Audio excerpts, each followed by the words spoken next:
Hey everyone, just a quick note before we begin. Unchained is doing its annual survey. Head to surveymonkey.com/r/unchained 2022 to tell us how you think we're doing and how we could improve, whether it be on the podcast, in the newsletter, or in our premium offering. Looking forward to hearing your thoughts. Again, the link is surveymonkey.com/r/unchained 2022. And you can also check the show notes for the link. Hi everyone, welcome to Unchained, your no-hype resource for all things crypto. I'm your host, Laura Shin, author of The Cryptopians. I started covering crypto 7 years ago, and as a senior editor at Forbes, was the first mainstream media reporter to cover cryptocurrency full-time. This is the November 18th, 2022 episode of Unchained. Unchained Daily is now on Substack for your recap of news and market updates. Plus, you can now upgrade to Unchained Premium, which includes new perks directly through Substack. Visit unchainedcrypto.substack.com to subscribe. With the Crypto.com app, you can buy, earn, and spend crypto in one place. Download and get $25 with the code LAURA, link in the description. Avalanche was built to provide a robust Web3 infrastructure with flexible tools, so you can build anything you want, any way you want. Visit avox.network to discover how you can. DeFi Saver is an all-in-one management app with unique automation options for top lending protocols such as Aave, Maker, Liquidity, and Compound. Check them out on Ethereum mainnet, Arbitrum, and Optimism. Today's guest is Wassielawyer, a lawyer specializing in restructuring and insolvency. Welcome again, Wassie.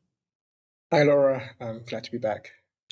It's unusual to have a guest back right after their last appearance, but after the first declaration from new FTX CEO John Ray in the company's bankruptcy case, we definitely need to unpack this.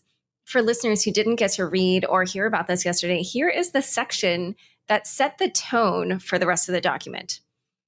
Ray starts by saying, I have over 40 years of legal and restructuring experience, and he references his participation as the chief restructuring officer in what he calls several of the largest corporate failures in history.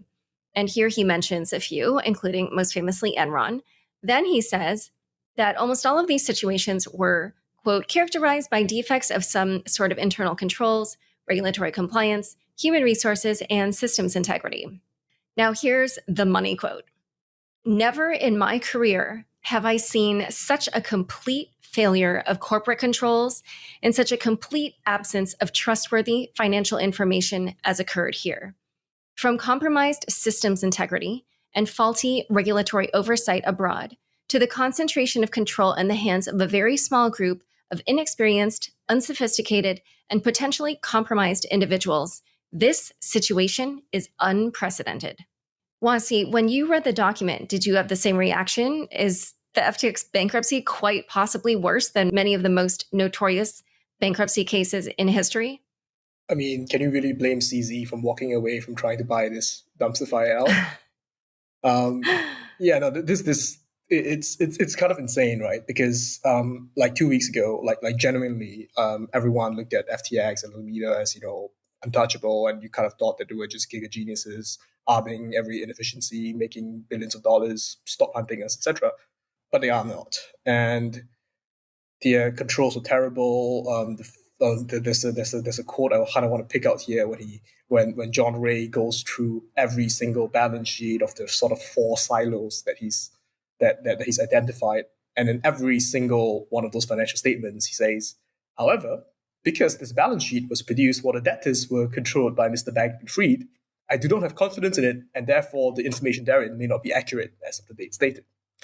So effectively, for large bits of this filing, he's basically telling us this is what we've been told. This is not audited. This is what SBF gave me. I have no faith in this whatsoever. Yeah, that line stuck out at me as well. It's sort of a more bureaucratic and polite way of saying, do not trust this person. And another thing that shocked me was, you're right. So for people who haven't read it, basically, he divides the enterprise that's going into bankruptcy into kind of what he calls 4 silos. And it's like some of the different corporate entities. Then what he does is he breaks out the assets and liabilities of each. Interestingly, I noticed every time he presents those balances, he will write balances of customer crypto assets deposited were not recorded as assets on the balance sheet and are not presented. And it would be in bold and underlined. So, yes, can you break that down for listeners? What does that mean? It means that when SBF said, "Oh, we have more than enough assets to cover all the liabilities and all the customer deposits," he didn't even know what the customer deposits were because he just straight up wasn't recording them. So when you deposit money into the FTX, deposit anything in FTX, it should have recorded in FTX, just wasn't. So he was literally just talking out of his ass. Yeah. And, this puts comments around things like internally poorly labeled fiat account in new light, because essentially, as we saw in his text messages with the Vox reporter, there were no separation of accounts when it came to Alameda and FTX. When customers deposited money into FTX, they were actually literally just putting it right into Alameda's bank account, which, I mean, that just absolutely blows my mind. There was no attempt whatsoever to keep customers' money safe, and some notion that they might give the money back to them. At least, granted, I'm not in SBF's head, but based on that would be maybe a logical conclusion. Yeah, I think that's right. Just to sort of backtrack a bit, the 4 different silos which have been identified is essentially, for in layman's terms, FTX US, FTX International, the Ventures portfolio, and Alameda. So that's the 4 silos that's identified. And he's still in the process of actually figuring out what's going on. He has shown us the balance sheets, which he says is not reliable whatsoever, but that's probably a starting point. Interesting point to note is in the US, balance sheet, which we're told are unreliable, whatever, there's still a line called customer custodial funds, which is probably good for customers if there's certain funds that are being kept in custody. Whereas you don't see the same in the FTX International balance sheet, which again is we've been told is not reliable. Okay, are you saying that FTX US customers have a greater chance, or even that it's very likely that they'll have a better claim on their assets, and maybe even? Yeah, it is my view, and it has been from the start, that FTX US is in a probably much better state, strangely enough, because of regulations, than FTX International. Because, like we discussed previously, Laura, all the degen stuff was happening between International and Alameda. Okay. And so for some of those other groups, Alameda Research, so anybody, I guess, who had loaned money to them, or the Ventures silo, or the .com group, what would you say are more likely outcomes for those creditors? To be honest, we still don't know. It's obviously it's not looking good. FTX, the .com silo we're referring to, is obviously the FTX International silo. Apparently, there's 2.2 billion of assets, which is reasonable amount of assets. We have no idea what the customer liabilities are, so we have to look at that. In terms of what sort of monies you can get in from Alameda, like we identified on the structure chart, that seems to be the company loan. Maybe you get some recovery there, but again, it's almost too early to say at this point, because the sort of new CEO is still going through the books. He's still trying to figure out what the position is, and he's actually mentioned that the accounts were so poorly capped that they basically have to start from scratch all over again. To sort of cite from paragraph 52, because of historical cash management failures, the debtors do not yet know the exact amount of cash that the FTX group held at the point they filed the Chapter 11. Just so I understand this first day declaration, was there some deadline to post this, or why wouldn't he just wait until he had some of that information?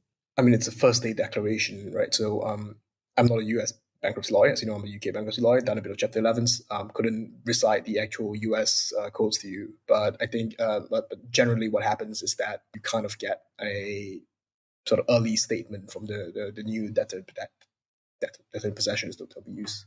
Debtor in possession. Okay. So let's pull out a few of the other maybe shocking details. I don't know. You can tell me. But some things that stuck out at me were, for instance, that the company used an unsecured group email account as the root user to access confidential private keys and critically sensitive data for the FTX group companies around the world. There was the absence of daily reconciliation of positions on the blockchain, the use of software to conceal the misuse of customer funds. That one, to my mind, has alarm bells around it. The secret exemption of Alameda from certain aspects of FTX.com's auto liquidation protocol, which, okay, a bombshell. And then the absence of independent governance between Alameda and FTX. Can you just comment on any of those? The comment on all of those is the same, which is what the fuck. It's like any one of them on their own, you have been like, what the heck is going on here? But all of them together, Jesus. So Alameda gets to degen and trade without fear of being liquidated by the engine. Everyone has access to private keys via some sort of unsecured group email. You get a backdoor, although at this point, given how everything's been done, it looks like he was literally just shoveling cash out the front door straight to Alameda. But the back door that allows you to commingle customer funds, insane. Everything's just insane, right? And that's kind of why, it's a burning dumpster fire. I just almost have no words the more that I learned. One last bit that it raised my eyebrows was referencing two of the audits that he was able to find. One was from a company, Armanino, which he said is a firm that he's professionally familiar with. Then he says that the second audit was by Prager Metis, with which he says he is not familiar. And then he says, quote, whose website indicates that they are the first ever CPA firm to officially open its metaverse headquarters in the metaverse platform Decentraland. I'm sometimes actually asked about what sort of auditor, what sort of accountant should I use, just for people in the space. And sometimes I tend to say, look, just go for the more legitimate ones. Because when it comes down to it, someone looks at, because, some people say that, accounting and auditing is an art rather than a science, right? Some people are perhaps more creative than others, or perhaps more negligent than others. But it's quite clear here that new CEO, Mr. Ray, clearly does not have any faith in the integrity of financial systems that's been provided, which is why I said, can you really blame CZ from walking away with it after looking at the documents for like 30 minutes? All right. So in a moment, we're going to talk about another wrinkle in the bankruptcy case. But first, a quick word from the sponsors who make this show possible. For years, you've heard about the promise of blockchain technology, and yet high fees, security risks, and unreliable chains have been the reality. It doesn't have to be this way. Avalanche believes innovators deserve Web3 infrastructure they can count on, with the flexibility and tooling to build anything they want, any way they want. Chosen by global leaders like KKR, Deloitte, Lemonade, and MasterCard, Avalanche has built a strong reputation as one of the world's fastest, most reliable blockchains. To learn more about Avalanche, visit avox.network or follow on Twitter @AvalancheAvox. Explore the platform millions are using for its speed, stability, and scalability. Avalanche, create without limits. DeFi Saver is an all-in-one management app for the top lending protocols on Ethereum, including Aave, Maker, Liquidity, and Compound. They have dedicated protocol dashboards with options for quick leverage adjustment and self-liquidation, as well as automated liquidation protection options with stop loss, trailing stop, and automated unwinding options. They also have loan shifting tools for collateral and debt swaps, and instantly moving positions between different protocols. You can try DeFi Saver today on Ethereum, Arbitrum, and Optimism. Back to my conversation with Wassielawyer. Another bit of news that got revealed today is that FTX's Bahamas unit, FTX Digital Markets, is seeking protection from creditors in the U.S. under Chapter 15 of the U.S. Bankruptcy Code. And the way that Reuters describe it is that this allows a foreign debtor to shield assets in the country. And they say non-U.S. companies use the measure to block creditors who want to file lawsuits or tie up assets in the United States. What would you say is the significance of this move? Right, so this is actually far more interesting to me than the first day declaration. Not because the first day declaration isn't interesting; it's got a lot of zingers in there. But in terms of information, there's not that much, simply because it's all unverified.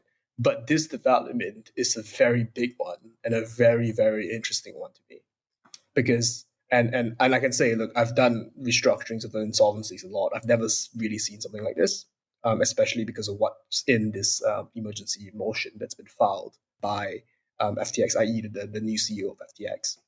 So just to provide a bit of background, Chapter 11 is a bankruptcy proceeding in the US.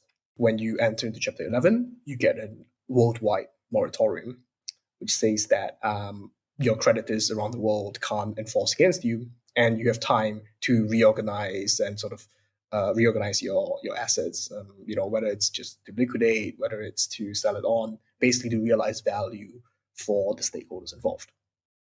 Good, that's Chapter 11. What's Chapter 15? Chapter 15 is a recognition proceeding where you recognize a bankruptcy proceeding that's happened in another part of the world. Now, you can have multiple bankruptcy proceedings in different parts of the world, of course, but you can only have one, what they call a main proceeding, which is the main bankruptcy. So what we're having here is a clash. We're having a jurisdictional battle between the US and the Bahamas, because the Bahamas entity has been put into provisional liquidation, which is also a bankruptcy process where professionals have been appointed, professionals taking control of the company, and their role as provisional liquidators is they're going to preserve the assets of the company to see if there's anything you can do with it, how to liquidate it, how to restructure it if possible. So that's happening in the Bahamas. But at the same time, the same thing's happening in the US. And what's happened with the Chapter 15 is that the guys in the Bahamas have gone and filed in the US in a different court, the State District of New York, rather than the District of Delaware, which is where the Chapter 11 is held, to recognize the Bahamas proceedings. And if you recognize the Bahamas proceedings, that means that you are saying, all right, all the assets of the Bahamas can be sort of adjudicated according to the process of the Bahamas. But that doesn't fly, right? Because wait, you're kind of trying to adjudicate the same assets in the US at the same time. So that's what I mean by a jurisdictional battle is going on between two jurisdictions as to who gets to control, perhaps not the whole process, but at least part of the process. And from what we can tell, valuable parts of the process. Well, okay, wait. So unpack this a little bit, because the first filing, the Chapter 11, deals with certain entities, but this second filing deals with a separate entity, the Bahamas unit. So I don't really understand how there can be a jurisdictional battle so I understand when you say there can only be one main proceeding, but in this case where it's different entities, how would that be considered as, them battling each other? All right. So look, you look at the FTX, I think the FTX Digital Markets, which is the Bahamas entity, entered into provisional liquidation. So you enter into process before the Chapter 11 itself. Okay. And it was, it's kind of, I think it sits under the FTX trading entity. So it's in the FTX International Group. And what we seem to understand from here is that there are sizable assets sitting in this Bahamas entity, allegedly under control of the Bahamian government. But let's go to that later. Now, if you're an FTX US and you put a whole group to Chapter 11, right? I think I'm fairly certain the Bahamas entity is meant to be in Chapter 11 as well. Well, should be. But assuming you're administrating the bankruptcy of the entire group, obviously you want to have all of the assets of the group so that you can run the restructuring in the US. Now, if certain assets are so in a sort of ideal world, what happens is you do a Chapter 11. The Bahamas government, the Bahamas legal system recognizes the Chapter 11 and says, all right, we're going to cooperate with you in any way, shape, and form, right? You're running the Chapter 11. You tell us to do you tell us to go ahead and do all this stuff. We're going to go ahead and enforce your will in the Bahamas. So that's generally how cross-border insolvency works. With other jurisdictions, obviously I'm very familiar with the UK. You have this thing known as sort of mutual recognition treaties. And a lot of it starts looking a lot like international diplomacy, right? Because when you're looking at companies that span the entire globe, your insolvencies will span the entire globe as well. And for insolvency and restructuring to be somewhat sensible, someone has to lead it. And there is, first of all, there's a lot of money in leading it just for the country itself. And that's why you see certain countries sort of start developing as what you call restructuring hubs. The US is obviously one of them, Chapter 11. The UK is another one. Singapore is starting to become more of a restructuring hub as well. So there's this issue of cross-border recognition, because it only works if you all recognize each other's efforts and each other's ability to administer assets, which are within the jurisdiction and also sort of without, because we recognize that, you are the main proceeding, what they call it's a center of main interest, especially using the sort of UK terminology, center of main interest, which means you get to run this insolvency. And so how does it get decided, kind of which one becomes the main one? Good question. This has happened before. It's this case called Bahamas, which I tweeted about earlier. Someone should look at it. Because in this case of Bahamas, we had pretty much, I would say exactly the same thing. It wasn't as much of a dumpster fire, but I think it was a real estate development in the Bahamas. And Chapter 11 was filed, but the Bahamas entity also entered into the process in the Bahamas.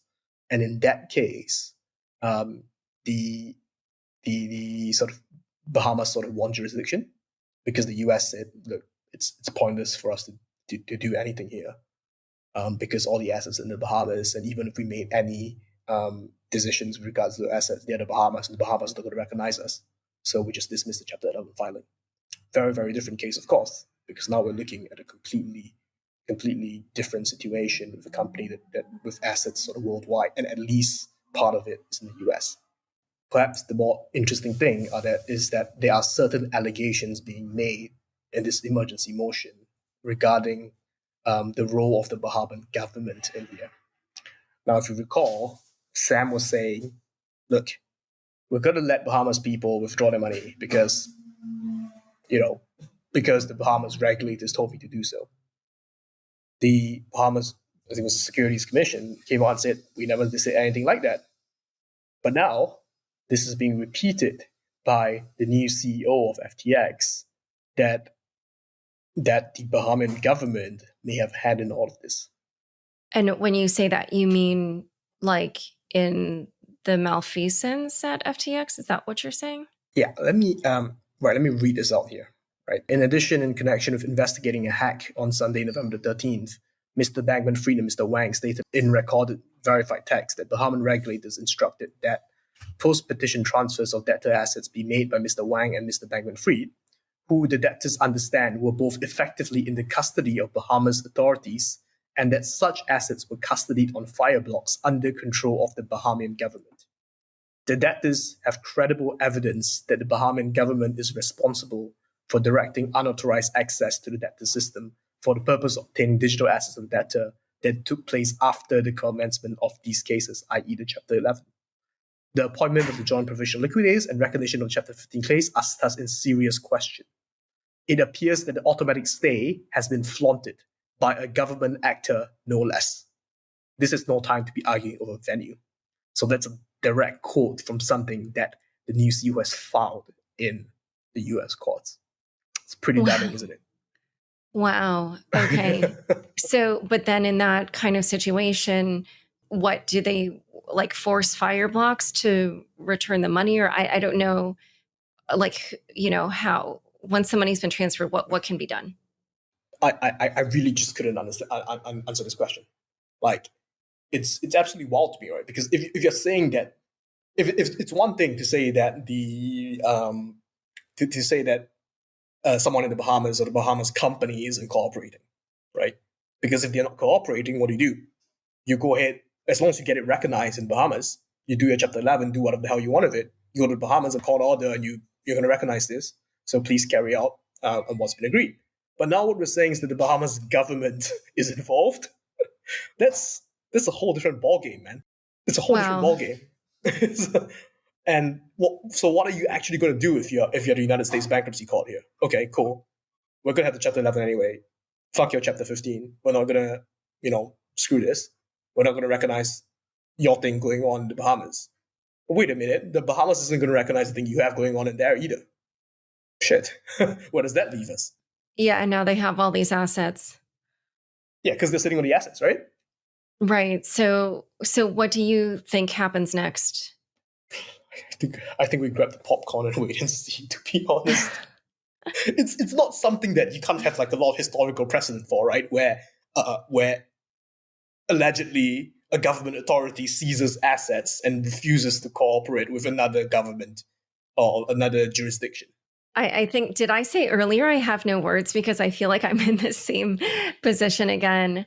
But like in terms of kind of formal procedure type stuff, what would be the next step? They're trying to get it. They're trying to get the sort of Chapter 15 sort of transferred to the Delaware, which is where the Chapter 11 is filed, and then they're probably going to sort of have a bit of a fight over it, and then we'll see what the U.S. court says in all the circumstances. We wait for a bit more information to come out from the Bahamas. But the interesting bit, sort of takeaway from us, I think, for sort of listeners, I guess, and just general people, is that Sam seems to really want the Bahamas to win. He wants for jurisdiction to be in the Bahamas. And this is interesting to me because it sort of shows you what he seems to have in mind. And Sam does not seem to have given up altogether. And he seems to think, from some messages that have been leaked or published, that he thinks he can still save the company. That is likely the reason why. I'm not sure if this Chapter 15 thing is being driven by him or being driven by the government or being driven by the provisional liquidators. But for him, what happened to the Chapter 11 is that he's out because he's resigned. He could have stayed on, but thank Christ he's out. So he's out. He's got a professional in. He's got a professional in who says that, he's unsophisticated, complete out of his depth, and it's a complete shit show, right? And everything that he is saying is not only out of the company, he's completely out. That's what John Ray has been saying. Truly speaking, in the Bahamas, he's kind of in a similar position because you've got a joint provision liquidator in there. It's a professional, so it's obviously professional coming in here to sort of secure the assets of the company and keep things running along. But in a sort of provisional liquidation, it's still not completely over. And it's open if for Sam to suddenly come up with, hey, I've got like $8 billion and I can now take this company out of joint provisional liquidation. And that seems to be what he is trying to do. He seems to be trying to save his company outside of the US because he's been disenfranchised in the US. Okay. And wait, and so just to connect the dots, so you're saying that you think the Chapter 15 is being driven by Sam? I don't think I'm not sure who's driving it.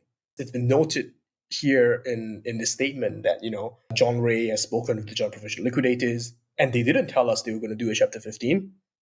So I think it's sort of hit them by surprise as well. And in many ways, it sort of hit everybody by surprise. Like everything else in this story. Yeah, but we can see from the messages that Sam has sort of come out, right? Which is he said, what was the biggest single fuck up? And the guy, whoever his correspondent says, and he says, the one thing everyone told me to do, everything would be about 70% fixed right now if I hadn't. Chapter 11. And he says, we get there if both either Gary or Nishad comes back. Presumably he needs a bit more support on the side right now. And B, we win a jurisdictional battle versus Delaware. So it looks like he really wants the Bahamas to win because he thinks, rightly or wrongly, that he can somehow fundraise and get a deal done outside of the Chapter 11, which seems a bit insane to me. It could well be the case that he's just completely off his rocker. I was going to say who knows, but it's very unlikely because he was a very successful entrepreneur, right? His face was on all these magazines. He was a media darling, etc. For someone like that, it's incredibly easy to raise money. And he probably still has that in his mind because I saw this sort of leaked term sheet that was going around. I think it was on Financial Times or something, where it was like pretty amateur, kind of crappy terms, where he sort of still felt like he was in charge because he's just used to that, right? You're used to people throwing money at you when money is cheap. Obviously, in the previous years, when you're one of the fastest growing businesses in the world, where you're the face of crypto in the West, essentially. But it's now very, very different. It's a very different ballgame when now you're insolvent. The way you do fundraising is different. The way you structure a deal is different. You can no longer go out structuring a deal, promising someone infinite upside, etc., because they know that you're in trouble. Now there's a whole new balance sheet. The way you fix it, the sort of financing you're looking at, the sort of funding you're looking at is very, very different. Yeah, I commented to someone that when everyone, thought he was the golden boy, he raised $2 billion. So now that his reputation is definitely in a different place, I was like, how does he think he's going to raise $8 billion? But anyway, who knows? There have been so many crazy twists to this story. I'm not gonna say it's impossible. Well, Wassie, this has been such an amazing discussion. I'm sure that you're going to be back soon because apparently there's all kinds of twists and turns with this bankruptcy. Thanks again for coming on Unchained. No worries. Happy to chat. And I'm sure we'll speak again soon as more information comes out. Yes. Hopefully in like a week and not tomorrow. Don't forget, next up is the weekly news recap. Stick around for This Week in Crypto after this short break. Join over 10 million people using Crypto.com, the easiest place to buy, earn, and spend over 150 cryptocurrencies. Spend your crypto anywhere using the Crypto.com Visa card. Get up to 8% cash back instantly, plus 100% rebates for your Netflix, Spotify, and Amazon Prime subscriptions. Download the Crypto.com app now and get $25 with the code LAURA. Link in the description. Thanks for tuning in to this week's news recap. Alameda CEO confesses to using customer funds, and SBF may have used a backdoor. The New York Times reported that Caroline Ellison, the CEO of Alameda Research, declared in a company-wide meeting that the trading firm used customer funds from the now bankrupt FTX to repay its loans. Ellison stated that the earlier crypto collapses caused some of Alameda's loans to be recalled. According to her, the firm didn't have enough money to repay those loans, so it agreed with FTX executives to transfer FTX customer funds to repay them. Reuters reported that Sam Bankman-Fried, the founder of both Alameda and FTX, built a backdoor to FTX to change financial records and move funds to Alameda without triggering internal compliance checks. The news agency said that SBF could also use the tool to modify records so the state of affairs wouldn't be visible to external auditors. Bankman-Fried denied the allegations. In an interview with Vox, SBF blamed messy accounting and margin exchange for the collapse of FTX. Based on the first declaration in the bankruptcy and SBF's admission to Vox that customer deposits went straight to Alameda, the commingling may have begun far earlier than several months ago. FTX failure sparks crypto lending contagion. FTX's collapse quickly spread to the rest of the crypto lending market. Genesis Global Capital, the lending arm of Genesis Global Trading, paused withdrawals, citing unprecedented market turmoil. Genesis is one of the largest institutional lending companies that services crypto platforms offering yields to retail investors. If Genesis fails, customer funds held on these platforms could be at risk. For that very reason, Gemini, one of the more well-regulated crypto exchanges in the U.S., warned its customers that they might suffer delays when withdrawing their assets from its Earn product, which lets users earn yields on their crypto. However, Gemini reassured customers that all funds on the exchange are safe.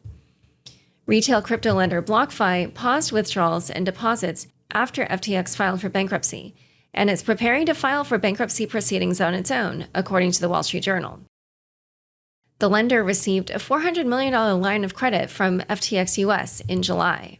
The block revealed that back in July, crypto lender Nexo, Disclosure, a former sponsor, made an offer to acquire BlockFi in a deal worth $850 million. Contagion spreads across the globe. Japanese crypto exchange Liquid Global, which is owned by FTX, halted fiat and crypto withdrawals from the platform. Salt Lending, a crypto lender, also paused withdrawals, and Bank to the Future scrapped its deal to buy the company. Plenty of major investors in FTX, including Paradigm, Sequoia, and Temasek, have written down their investments, in some cases to zero. Others affected include hedge fund Multicoin Capital, which held a $25 million stake in FTX through its $430 million venture fund, bankrupt crypto lender Celsius, whom Alameda owes $12 million, and troubled crypto exchange Vault, which had $10 million of funds in FTX. The Ontario Teachers Pension Plan also held $95 million in FTX, but said it will have a limited impact. House to call hearing on FTX as regulators announced investigations. Lawmakers and regulators haven't ignored the exchange's startling collapse. The House Financial Services Committee called on Bankman-Fried to testify about the fallout of FTX in a hearing to take place in December. The hearing will examine how FTX blew up and to work out the broader consequences for the digital asset ecosystem. California's Department of Financial Protection and Innovation also announced an investigation into the failure of FTX, as did prosecutors from the Department of Justice. U.S. authorities are also investigating the role Binance played in the collapse of FTX. Changpeng Zhao, or CZ, the CEO of Binance, triggered a liquidity crisis on FTX when he announced that he would sell the company's holdings of FTT, FTX's exchange token. Binance is reportedly cooperating with authorities on the case. Lawmakers use FTX's example to regulate the industry. In addition to tanking the markets, the implosion of FTX grabbed the attention of American lawmakers, who said that it proves that the industry needs stricter regulations to protect retail investors. The anti-crypto U.S. Senator Elizabeth Warren said that the collapse of FTX must be a wake-up call for Congress and financial regulators to hold this industry and its executives accountable. Additionally, Warren, together with Senator Dick Durbin, sent a letter to SBF demanding information on its shocking collapse. U.S. Treasury Secretary Janet Yellen, known for her hardline stance against crypto, also called for more effective oversight over the crypto markets. Senator Pat Toomey, a former guest on Unchained who has been vocal about his opposition to the SEC's enforcement actions on crypto, said that the crypto industry has been operating with ambiguity because regulators don't provide a proper framework and lawmakers refuse to act. After spending months talking to regulators and lawmakers, SBF told Vox, "Fuck them, they make everything worse." He later apologized for his comments and said that some regulators command impressive knowledge. Binance forms a recovery fund as exchanges rush to prove reserves. Exchange giant Binance announced it will form a recovery fund to stem the contagion from FTX's implosion. Crypto exchange OKX plans to fill another fund with $100 million to provide struggling projects with liquidity. CZ said the exchange also plans to implement a new proof of reserves protocol developed by Ethereum creator Vitalik Buterin. Last Friday, Binance disclosed that it held $69 billion in assets, but it didn't use Buterin's protocol to prove the figures. 9 other exchanges announced similar plans after Zhao published his proposal. The effort should bring more transparency to exchanges, but proof of reserves only shows how much an exchange holds, not how much it owes to other people. Without that information, it's impossible to know whether the exchange has enough liquidity to back customer assets. Speaking of exchange, CoinDesk reported that Binance US is preparing to bid for bankrupt crypto lender Voyager. After the news broke, Voyager's token, VGX, jumped by over 50%. Audit provides transparency on LFG and TFL funds. The Luna Foundation Guard, or LFG, the nonprofit created to develop the Terra ecosystem, published an audit on how the foundation and Terraform Labs fought to defend the UST peg during Terra's crash in May. According to the report from auditor JS Held, LFG spent $2.8 billion, mostly in Bitcoin, to defend the UST peg. The audit showed that Terraform Labs spent $613 million of its own money in its failed attempt to prevent UST from falling into a death spiral. The founder, Do Kwon, said, "It is natural to suspect fraud when something goes wrong, but if we sweep all failures in crypto as scams and say there are some bad apples but everything else is fine, then we never have opportunities to learn from our mistake." FTX hacker becomes a whale. Last Friday night, after FTX announced its bankruptcy, an unknown person that many suspect is an FTX insider hacked the exchange's systems. The wallet tied to the attack on FTX swapped some BNB tokens and stablecoins for ETH. The hack doesn't appear to have been well thought out. The attacker lost significant amounts of their holdings on several transactions. They've hastily tried to do whatever they can with the funds, seemingly without much of a plan, Miguel Morel, CEO of Arkham, a crypto intelligence firm, told CoinDesk. Despite that, they became the 31st largest Ethereum holder, currently holding 241,000 Ether, worth about $300 million at press time. Was DeFi the only winner? Chaos is a ladder used to say famous Games of Thrones character Littlefinger. Even though the effects of FTX have been catastrophic for many, there were also some winners. This week, decentralized exchange Uniswap beat Coinbase and became the second largest venue for ETH trading. And Ledger, a hardware wallet provider, saw its biggest sales day ever following the collapse of FTX. Both achievements perhaps signal that users are finally moving to non-custodial and decentralized platforms. Time for fun bits. In a Morning Brew video on TikTok, The Tale of SBF and FTX, he plays every character from SBF himself to an everyday investor to a crypto bro named Captain Laser, who snorts ice crystals. To bolster his credentials to the investor, SBF sets himself apart from Captain Laser by saying, "Now take a look at me, I don't sleep or bathe." The investor is increasingly confused as he watches numerous investors put money into FTX, and he's absolutely baffled when he hears Sam's pitch for face tissue tokens, or FTT.